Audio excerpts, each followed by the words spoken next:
अस्सलाम वालेकुम। मेरा नाम डॉक्टर उसामा है और आज का लेक्चर हमारा बायोकेमिस्ट्री का है और आज का हमारा टॉपिक है क्लासिफिकेशन ऑफ कार्बोहाइड्रेट। कार्बोहाइड्रेट्स का मैं आपको पहले ही बता चुका हूँ कि कार्बोहाइड्रेट्स क्या होते हैं। कार्बोहाइड्रेट की बेसिक डेफिनेशन है they are the neutral compound of carbon, hydrogen and oxygen. इसका एम्पिरिकल फार्मूला होता है CH2O/N, where N is greater than और इक्वल टू 3। यानी कोई भी कार्बोहाइड्रेट कार्बन जिसमें 3 हो उससे कम नहीं हो सकता, हमेशा कार्बन या 3 होंगे या 3 से ज़्यादा होंगे। क्लासीफाई हम इसे डिफरेंट टाइप्स में कर सकते हैं। आगे हम इसकी पहली क्लासिफिकेशन पढ़ते हैं। Actually there are four different types जिन पे हम कार्बोहाइड्रेट को क्लासीफाई कर सकते हैं। Before discussion of classification of carbohydrate we should know about what are reducing sugar and what are non reducing sugar. Reducing sugar वो होते हैं दैट हैज़ फ्री एल्डिहाइड और कीटो ग्रुप। अगर किसी कार्बोहाइड्रेट में कीटो और एल्डो ग्रुप फ्री हो तो उसे हम कहते हैं रिड्यूसिंग शुगर।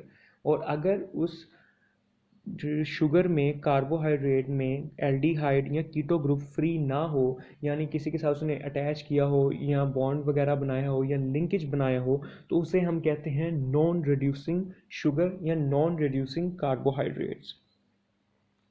फर्स्ट क्लासिफिकेशन है, फर्स्ट टाइप की क्लासिफिकेशन दो तरह की हो सकती है। इसमें सिंपल कार्बोहाइड्रेट्स हो सकते हैं और कम्प्लेक्स कार्बोहाइड्रेट्स हो सकते हैं। सिंपल कार्बोहाइड्रेट्स वो होते हैं जो सिंपल सिंगल मॉलिक्यूल से बने होते हैं। फॉर एग्जांपल ग्लूकोज या फ्रुक्टोज, इन्हें हम सिंपल इसलिए कहते हैं कि ये ब्रेक डाउन कर जाते हैं इजीली और ये सिर्फ एक मॉलिक्यूल से बने होते हैं। यानी ये ग्लूकोज आपस में एक या दो तीन चार पाँच इस तरह मिलकर नहीं बने होते, यानी ये अलग अलग होते हैं, इंडिविजुअली होते हैं।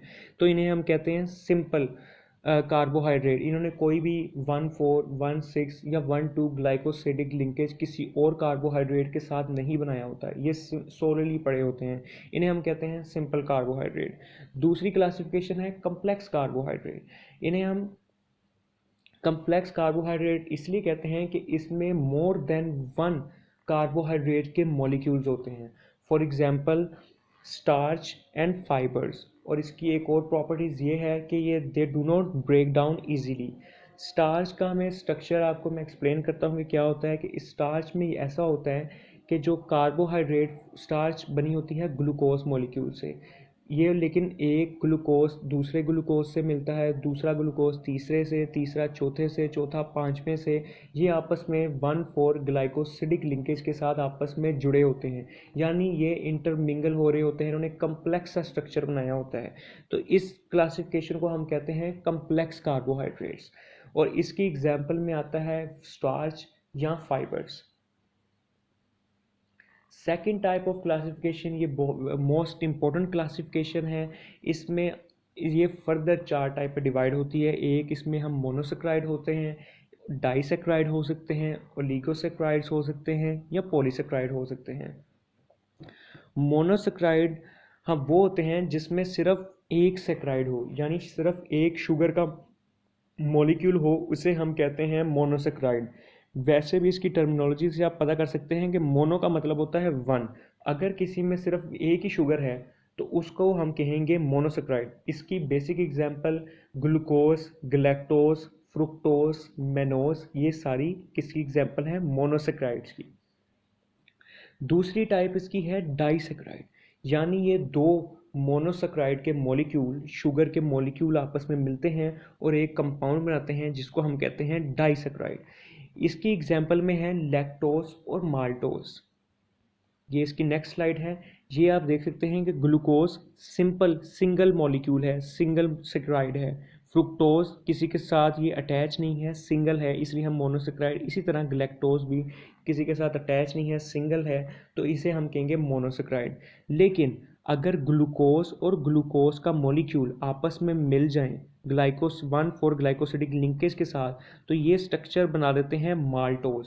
और ये दो मोनोसेक्राइड से जुड़कर बना हुआ है तो इसे हम कहते हैं डाइसेक्राइड। ये एक एग्जांपल। दूसरी एग्जांपल आप देख सकते हैं कि ये है ग्लूकोज, ये है फ्रुक्टोज। ये दोनों अगर आपस में मिल जाएं ग्लूकोज और फ्रुक्टोज, ये आपस में जुड़े होते हैं 1,2 ग्लाइकोसिडिक लिंकेज के साथ। ये आपस में अगर जुड़ जाएं तो स्ट्रक्चर बनता है सुक्रोज। तीसरा स्ट्रक्चर है डाइसेक्राइड है लैक्टोज। अगर एक ग्लूकोज का मॉलिक्यूल दूसरे ग्लैक्टोज के मॉलिक्यूल के साथ मिल जाए 1,4 ग्लाइकोसिडिक लिंकेज के साथ तो स्ट्रक्चर बनता है लैक्टोज।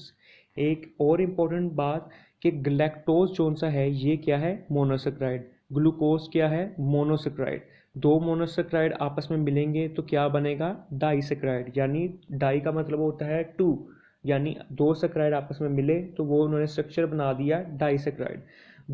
ग्लैक्टोज का एक और इम्पॉर्टेंट पॉइंट कि इसे हम मिल्क शुगर भी कहते हैं। तो अगर आपके पास एमसीक्यूज आए कि which saccharide is called milk sugar, then galactose is the answer. Next slide is oligosaccharides. Oligosaccharides are made up of 3 to 9 monosaccharide unit, यानी 3 या 3 से 9 तक अगर मोनोसेक्राइड आपस में जुड़े हों तो वो स्ट्रक्चर को क्या कहते हैं, ओलिगोसेक्राइड। और अगर इसकी हाइड्रोलाइसिस होगी तो ये 3 या 9 तक मोनोसेक्राइड के यूनिट बना सकते हैं। तो एक और आपसे क्वेश्चन कि अगर डाइसेक्राइड की हाइड्रोलाइसिस होगी तो कितने मोनोसेक्राइड के यूनिट बनेंगे, डाई बनाता है 2 से, तो उनकी हाइड्रोलाइसिस होगी तो कितने मोनोसेक्राइड, सिर्फ 2 मोनोसेक्राइड बनेंगे। ओलिगोसेक्राइड की एग्जांपल है रेफिनोज। ये ग्लैक्टोज और ग्लूकोज और फ्रुक्टोज के मॉलिक्यूल्स के साथ मिलकर बना होता है, यानी ये 2 से ज़्यादा है और तो ये होगा ओलिगोसेक्राइड। और एक होती है पॉलीसेक्राइड, यानी they are made up of many molecule. At least इनमें कितने मॉलिक्यूल होने चाहिए, मोर देन 9, यानी ये 10 से शुरू होता है। अगर किसी कार्बोहाइड्रेट में 10 ग्लूकोज के मॉलिक्यूल्स आपस में अटैच हैं तो इसका मतलब क्या है, ना ही ये मोनोसेक्राइड है, ना ही ये डाइसेक्राइड है, ना ही ये ओलिगोसेक्राइड है, बल्कि ये क्या है, ये है पॉलीसेक्राइड। इसकी एग्जांपल है स्टार्च और फाइबर। और ये कम्प्लेक्स कार्बोहाइड्रेट भी हम इन्हीं को कहते हैं। ये आप देख सकते हैं कि मोनोसेक्राइड का मतलब है, मोनो का मतलब है 1 और सेक्राइड का मतलब है शुगर। तो ये क्या है, ये है ग्लूकोज का स्ट्रक्चर। ग्लूकोज का स्ट्रक्चर अगर सिंगल शुगर है तो ये है मोनोसेक्राइड। अगर दो ग्लूकोज के मॉलिक्यूल आपस में 1,4 ग्लाइकोसिडिक लिंकेज के साथ जुड़ गए हैं तो इसे हम कहते हैं डाइसेक्राइड। और अगर ओलिगो का मतलब होता है फ्यू, अगर 3 to 9 ग्लूकोज के मॉलिक्यूल आपस में जुड़ गए हैं तो इसको हम कहते हैं ओलिगोसेक्राइड। और अगर 10 या 10 से ज़्यादा ग्लूकोज के मॉलिक्यूल या और मोनोसेक्राइड आपस में जुड़ गए हैं तो इन्हें हम कहते हैं पॉलीसेक्राइड। पॉली का मतलब होता है मैनी, डाई का मतलब होता है 2, मोनो का मतलब होता है 1 और लिगो का मतलब होता है फ्यू। तो ये आपको यहाँ से याद रह जाएगा। थर्ड टाइप होती है एडिड कार्बोहाइड्रेट या फिर नेचुरल कार्बोहाइड्रेट। एडिड कार्बोहाइड्रेट वो होते हैं जो हम आर्टिफिशियली प्रोड्यूस करते हैं। इसकी एग्जांपल है पाउडर मिल्क। जो पाउडर मिल्क है वो हम आर्टिफिशियली प्रोड्यूस करते हैं। आइसक्रीम आर्टिफिशियली प्रोड्यूस होती है। वाइट शुगर जो चीनी होती है वो भी हम आर्टिफिशियली प्रोड्यूस करते हैं। किससे हम करते हैं, गन्ने से। यानी ये सारी चीज़ें फैक्ट्रीज वगैरह में मैन्युफैक्चर होती हैं। तो जो सारे कार्बोहाइड्रेट फैक्ट्रीज वगैरह में मैन्युफैक्चर हो रहे हैं उन्हें हम कहते हैं एडिड शुगर या आर्टिफिशियली कार्बोहाइड्रेट्स। और दूसरे कार्बोहाइड्रेट होते हैं नेचुरली, जो नेचर में नेचुरली अकर कर रहे होते हैं। इसकी एग्जांपल क्या है, हनी, काउ मिल्क या राइस। ये आप देख सकते हैं कि ये फाउंड नेचुरली कार्बोहाइड्रेट हैं। ग्लूकोज का ये मॉलिक्यूल है, ये आप देख सकते हैं कि ये सारी चीज़ें नेचुरली प्रोड्यूस होती हैं। और ये सारी चीज़ें कौन सी हैं, आर्टिफिशियली प्रोड्यूस होती हैं। तो इनको हम एडिड शुगर कहते हैं और इन्हें हम क्या कहते हैं, नेचुरल। फोर्थ टाइप की क्लासिफिकेशन ये होती है कि on the basis of carbon atom. अगर कार्बन एटम 3 होंगे तो उसे हम कहते हैं ट्राइओसिस। अगर कार्बन एटम 4 होंगे तो टेट्रोसिस। अगर 5 होंगे तो पेंटोसिस। और अगर 7 होंगे तो हेक्सोसिस। हेक्सोसिस की एग्जांपल में आता है ग्लूकोज। लेकिन अगर ग्लूकोज तब होता है अगर कार्बोनाइल ग्रुप कौन सा हो, एल्डिहाइड। अगर कार्बोनाइल ग्रुप जौन सा होगा C डबल बॉन्ड O कीटो होगा तो इसकी एग्जांपल में आएगा फ्रुक्टोज। और इसी तरह पेंटोसिस है तो अगर पेंटोसिस में एल्डिहाइड ग्रुप में आता है राइबोस। अगर एल्डिहाइड की जगह कीटो ग्रुप होगा तो कौन सा आएगा, राइबुलोज। इसी तरह अगर एल्डिहाइड ग्रुप 4 कार्बन है, एल्डिहाइड ग्रुप है एल्डिहाइड हमारे पास ग्रुप है तो एरिथ्रोस, और अगर एल्डिहाइड ग्रुप ना हो बल्कि कीटो ग्रुप हो तो हम इसे कहेंगे एरिथ्रुलोज।